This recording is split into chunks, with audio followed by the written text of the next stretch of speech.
Parte de la maldición de este lugar es que nunca va a poder ser ocupado. ¿Se ha intentado? Sí, en diferentes ocasiones. ¿Se ha logrado? No. Me parece que nuestra presidenta actual dijo que lo iba a intentar de nuevo. ¿Lo logrará? Vamos a ver. Este es el Hotel Posada del Sol, ubicado en la Ciudad de México, catalogado como uno de los lugares más embrujados de todo el país. Primero que nada vamos a apreciar la arquitectura de este lugar. Es un lugar precioso, fuera de que está muy embrujado y de que está en total estado de abandono. Tiene unas 500 habitaciones. Acá está otra imagen para que vean y otra más. A mí pues me encanta, pero veamos por qué no ha podido ser ocupado. La historia de este Hotel Posada del Sol inicia en el año 1945 cuando fue construido por un ingeniero llamado Fernando Saldaña. Está ubicado en la actual Colonia Doctores y él tenía en su mente que este edificio fuera un ícono de la ciudad. Pensó en todos los detalles, tenía murales, jardines, fuentes, todas realizadas especialmente para este hotel. Estos detalles hicieron que este hotel se volviera algo fuera de lo convencional que llamaba muchísimo la atención. Desafortunadamente, por muy hermosa que fuera la arquitectura, eso no quitaba que iban a ocurrir unas tragedias que hicieran que todo esto terminara en este estado. Todo inició al poco tiempo de que esta creación fue terminada. Eran tiempos de crisis económicas y había muchas luchas, por no decir la palabra con G, así que un muy mal día encontraron al creador de este hotel, Fernando Saldaña, colgado dentro de él. El propietario y creador se había colgado de una campana en un jardín. La razón por la cual hizo esto no está del todo clara hasta el día de hoy. Para esto hay dos versiones y las dos coinciden en que él mismo pues se quitó la vida. Una de ellas dice que este señor tenía muchísimas deudas debido a toda la construcción de este hotel y ya no pudo más. La otra, un poco más fatal que la primera, dice que él se quitó la vida después de quitarle la vida a su esposa y a sus hijos. ¿Pero por qué hizo esto? Por lo mismo, por presiones de razones económicas.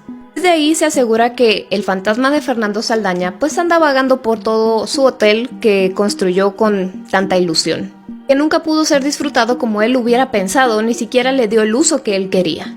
A raíz de la muerte del creador y propietario, pues el hotel comienza a pasar por diferentes administraciones. Y es cuando nos lleva a la siguiente leyenda, y le voy a poner entre comillas porque les voy a enseñar algo que hay que me hace pensar que no fue una leyenda como tal, sino algo que sí pasó.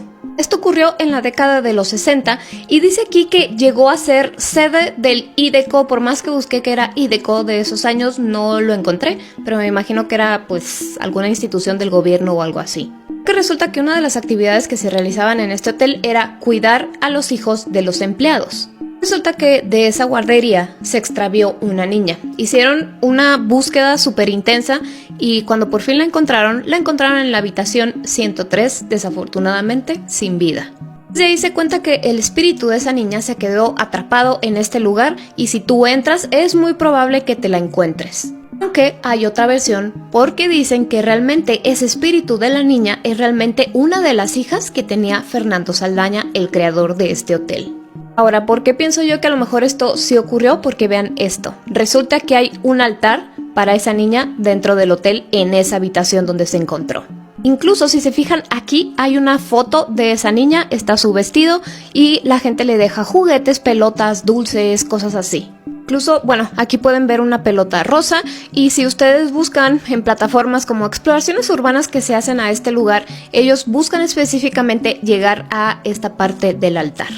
Los vecinos del lugar, personas que se meten a hacer exploraciones urbanas o simplemente curiosos que están por ahí por el hotel, logran escuchar ruidos que vienen desde adentro del hotel, como por ejemplo gritos y lamentos. También se cuenta mucho que dentro de este hotel hay pasillos y puertas como escondidas y que llevan a unos túneles donde se han hecho rituales satánicos, entre otras cosas más feas. Curioso es que a pesar de que lleva abandonado pues ya bastantes años, todo el hotel sigue en pie y pues digo, sí maltratado pero en buen estado aparente. Tuvieron que pasar muchos años para que esta propiedad fuera expropiada por el gobierno.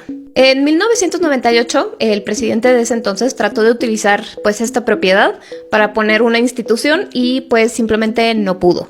Durante otra administración, después de este presidente, trataron de hacer este lugar sede de un faro de artes y oficios, pero ninguno de los proyectos se concretaba por alguna u otra razón. Como les dije al principio, en tiempos actuales la presidenta dice que quiere rescatar toda esta construcción para hacer más que nada universidades de derecho, pero vamos a ver si es que sí puede, porque dicen que parte de la maldición de este lugar es que no va a poder ser ocupado. Ya lo han intentado en muchas ocasiones, les digo, pasó por diferentes administraciones, gobiernos, un montón, y ¿por qué no se puede? Y que bueno, ustedes díganme si ya habían escuchado este lugar. Seguramente si son de Ciudad de México, lo más probable es que sí, pero si son del resto del país, a lo mejor no, o de otros países. Así que díganme ustedes qué opinan de esta estructura. Y además, ¿qué opinan pues de este altar que le tienen a la niña? ¿Será porque sí ocurrió algo ahí o qué? Definitivamente sería un lugar al que yo personalmente, pues sí me gustaría ir a explorar, pero bueno, ¿ustedes qué opinan? Y yo, como siempre, los estoy leyendo. Imagina las cosas que tuvieron que pasar para que la única forma de salvar a tu hija sea mediante un nahual. Nahual que minutos antes tú estabas cazando. Para esta historia nos vamos a ir para San Felipe Hueyotlipan, en Puebla, aquí en mi país, México. Todo esto estaba ocurriendo en la época de la Revolución. En Puebla había una familia llamada la familia del Razo y fue obligada por la escasez de alimentos a huir de Puebla hacia San Felipe. Ya que ahí, en San Felipe, tenían una casa de campo, la vida iba a ser mucho más tranquila y ahí comenzaron a producir queso, leche y mantequilla que cambiaban por pan y carbón. Por algunos meses las cosas estuvieron saliendo bien. En eso llega el invierno, que fue particularmente frío ese año, y comenzaron a suceder una serie de eventos extraordinarios, vamos a decirlo así, que hacían que todo el pueblo estuviera bastante inquieto. Ya que las vacas comenzaron a aparecer degolladas en sus establos y las ovejas desaparecían sin rastro alguno. Los habitantes al principio pensaron que esto era un animal grande, no sé, tal vez un lobo, un coyote, así que organizaron grupos de cacería para darle fin a ese animal, ya que en realidad sí los estaba perjudicando bastante. El animal fue perseguido por días sin encontrarlo. Y durante esos días que estaban de cacería, más animales desaparecieron o aparecían sin vida. En una de esas ocasiones, en los establos quedaron grabadas unas huellas, así que el alcalde, ante la desesperación del pueblo, fue personalmente a revisar esas huellas. Y él afirmó: estamos ante un animal que tiene la capacidad de transformarse en cristiano, es decir, en una persona. Debemos reconocer esa posibilidad, a lo que el pueblo le contestó: ¿la posibilidad de qué? La posibilidad de que en San Felipe hay un nahual, contestó el alcalde. Todos veían aterrorizados tanto al alcalde como a las huellas. Entre los habitantes había algunos que no creían en esto que había dicho de que había un nahual, entre ellos Francisco del Razo, de esta familia que acababa de llegar a San Felipe. Como les dije, desde un inicio, Francisco del Razo planeó irse a vivir a este pueblo para vivir tranquilamente, pero no contaba con el hecho de que su hija, Luisa, se iba a enamorar y él temía que se fugara con su enamorado, ya que Luisa estaba perdidamente enamorada de un joven llamado Antonio, que también recién había llegado al pueblo. Francisco ya traía encima esa preocupación de que su hija se fuera, y a eso le sumó que encima había la posibilidad de que hubiera un nahual. Y así como el pueblo organizó grupos de cacería para darle fin a lo que al principio pensaban que era un animal, en esta ocasión organizaron grupos para realizar una emboscada a esta criatura. El alcalde les dijo: vamos a reunir a todos los animales que tengamos y los vamos a llevar a una parte del pueblo, a la parte de atrás, donde está la iglesia, ya que ahí hay una calle que solamente tiene 2 entradas. Y solamente hay una casa, así que no hay tanto riesgo.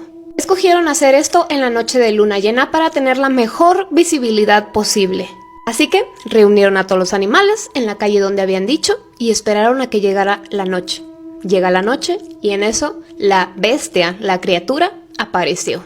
Los pobladores veían a esta criatura y casi no podían contener los gritos de sorpresa porque esta criatura era enorme.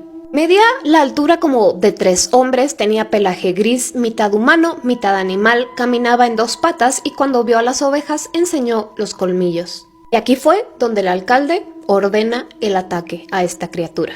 En ese momento la cacería inicia y esta criatura sale corriendo precisamente a donde estaba la trampa, ya que esta criatura no sabía que al correr en esa calle los pobladores habían hecho un hoyo en el piso y ahí fue donde cayó.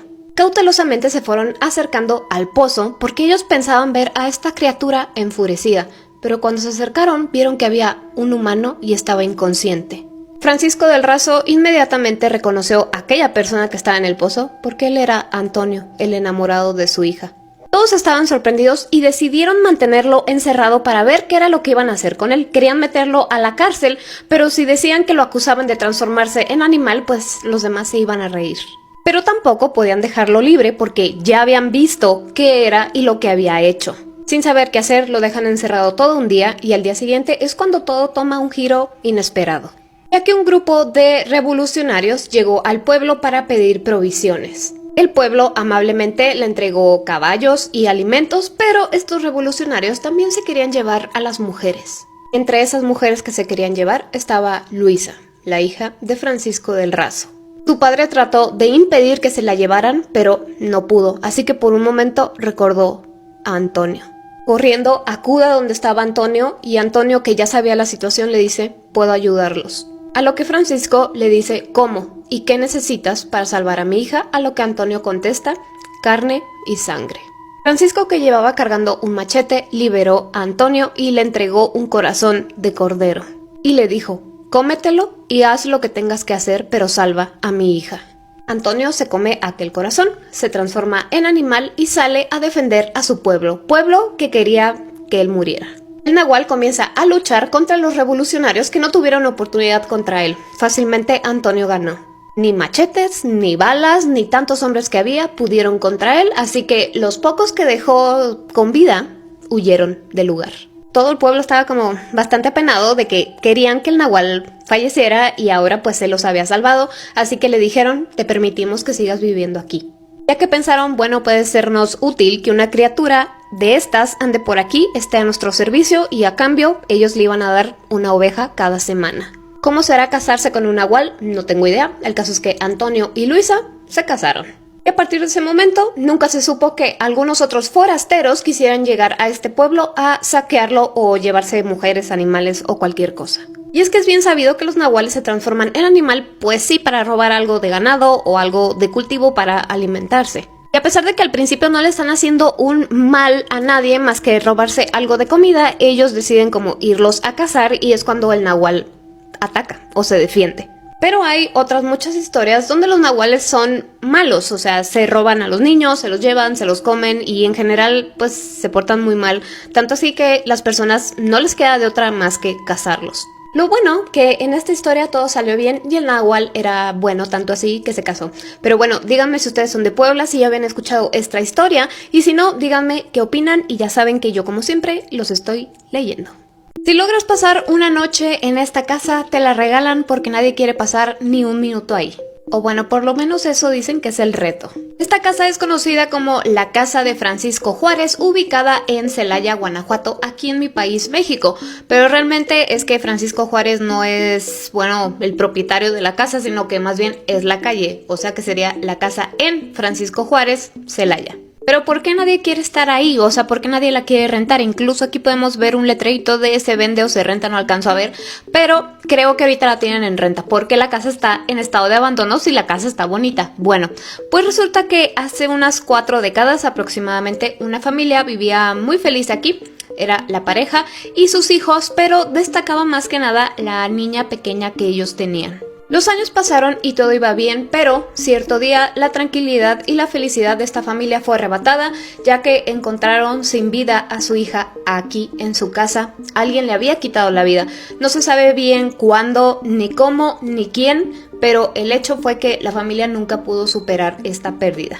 Por más que lo intentaron, la familia no pudo reponerse y lo que decidieron fue deshabitar la casa, así que ellos se fueron y quedó sola. Ya que la casa se encontraba sola, pues los propietarios decidieron ponerla a la venta varias veces. Sí hubo así como gente interesada, pero por una u otra razón, pues simplemente no se llegaba a nada, la casa no se vendía. Y al ver que simplemente no se vendía, pues decidieron ponerla a la renta para ver si así alguien podía habitar en ella. Al ponerla a la renta tuvieron un poco de mejor suerte y sí, la rentaban una que otra persona, pero se iban rápido, o sea, no duraban mucho tiempo ahí y ellos pues no entendían el por qué, hasta que un señor decide ahora sí rentarla sin saber qué le esperaba aquí en esta casa. Pero ¿por qué entre las demás personas que rentaron la casa este señor destaca? Bueno, porque fue, primero que nada, el que más duró viviendo aquí, que fue un mes solamente, y él fue el que dijo qué era lo que pasaba en esta casa y por qué nadie quería vivir ahí ni duraba viviendo ahí. Él dijo que en cuanto se mudó comenzó a notar ciertas cosas extrañas, como por ejemplo mientras él estaba durmiendo en su habitación escuchaba cómo azotaban puertas y por más que él se iba a fijar pues no había nadie más en casa. Con el tiempo ya no nada más azotaban las puertas sino que también las ventanas sin explicación alguna. Él por más que revisaba no encontraba por qué estaba sucediendo esto, pero iban pasando los días y él fue que vio con sus propios ojos ya ahora sí que estaba pasando. Porque frente a sus ojos se le apareció el fantasma de una niña y esta niña le gritaba de una manera muy agresiva que se largara de su casa y mientras iban pasando los días esta niña le gritaba más y más agresivo. Este hombre aguantó esta situación lo más que pudo, pero apenas si cumplió un mes y él dijo yo ya no puedo estar aquí. Agradeció que aún estuviera con vida porque aquel fantasma se veía bastante enojado, bastante agresivo y decidió irse de esta casa también. Este señor le cuenta todo esto a los propietarios y los propietarios al principio estaban como sorprendidos, como que no creían mucho, pero con el paso del tiempo veían que todas las personas que querían vivir aquí les ocurría exactamente lo mismo. Al ver esto, ellos deciden bendecir la casa no solo una vez, sino que fueron varias, pero nada se solucionaba. Por alguna extraña razón, ese fantasma de la niña no se iba. Pasaron los años y esta historia no fue olvidada, tanto así que hoy en día los que son de Celaya saben que esta casa, a pesar de que se ve sola por fuera, sí tiene un habitante y es esta niña que no se quiso ir. Pero, ¿qué ha pasado con esta casa como en épocas más recientes? Al ver que no podían rentarla como vivienda, deciden rentarla como oficina. Y pues sí, pasaron como varios negocios en este lugar.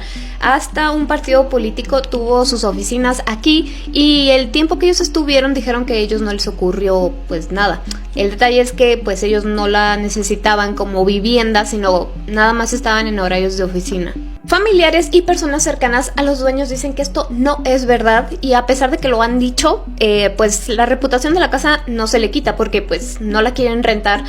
Dicen que realmente el dueño de esta casa vivía en Estados Unidos, en California, y que le gustaba el estilo de las casas californianas, así que él trabajaba allá, mandaba dinero para Celaya para que pues le construyeran su casa como en ese estilo californiano, incluso mandó como los planos y todo como la quería, pero al final ya cuando la construcción acabó, él pues hizo familia en Estados Unidos y por esa razón pues no se vino para México. Pero como la familia pues no tiene planes de regresarse a México o venir a México a vivir, pues por eso la casa sigue sola. A pesar de que intentaron venderla o rentarla, la casa está sola. Ahora, yo no vivo en Celaya, pero mientras estaba buscando sobre el tema me topé con muchos videos de personas que han intentado hacer exploraciones urbanas adentro de esta casa y en la mayoría de esos videos pues la casa se veía en completo estado de abandono. No fea, o sea, no está así como que sean puras ruinas, simplemente pues se ve que está abandonada. Ahora, si ustedes son de Celaya y conocen esta casa, díganme en realidad qué pasó, porque a mí me llama la atención. Imagínense en una ciudad cuántas casas hay y no todas las casas tienen las mismas historias de que están embrujadas o demás. ¿Por qué en específico esta sí? O sea, ¿sí ocurrió algo adentro de esta casa o no? Anécdota no personal, pero bueno, esta yo la supe. Aquí donde yo vivo, en la ciudad donde yo vivo, había una casa que siempre estaba sola, igual abandonadísima todo el tiempo, como que sí veíamos de repente como que entraban personas, pero salían nada más como que iban a barrerla o algo por el estilo. Y decían que en esa casa, o sea, sí habitaron personas, pero que los que eran vecinos escuchaban cómo tocaban, o sea, como si las personas de esta casa, que siempre estaba abandonada, tocaran la pared y pues ellos le preguntaban, oigan, ¿quién está tocando? Y ellos decían, es que ahí donde tú escuchas que tocan realmente es el interior del closet, entonces pues no hay manera que nosotros estemos tocando. Esa casa, digo, con todo esto, que toda esta historia se sabía, siempre estaba sola antes y después de que yo supiera esto, y acabaron destruyéndola y a la casa de al lado también. O sea, como que las demolieron. ¿Por qué? ¿Será que sí en serio pasaba algo y que prefieren como que, a ver, vamos a quitar todo y pues reiniciamos la casa para ver si con eso se quita? ¿Ustedes qué opinan? Y si son de Celaya, díganme qué tal con esto. Y yo, como siempre, los estoy leyendo.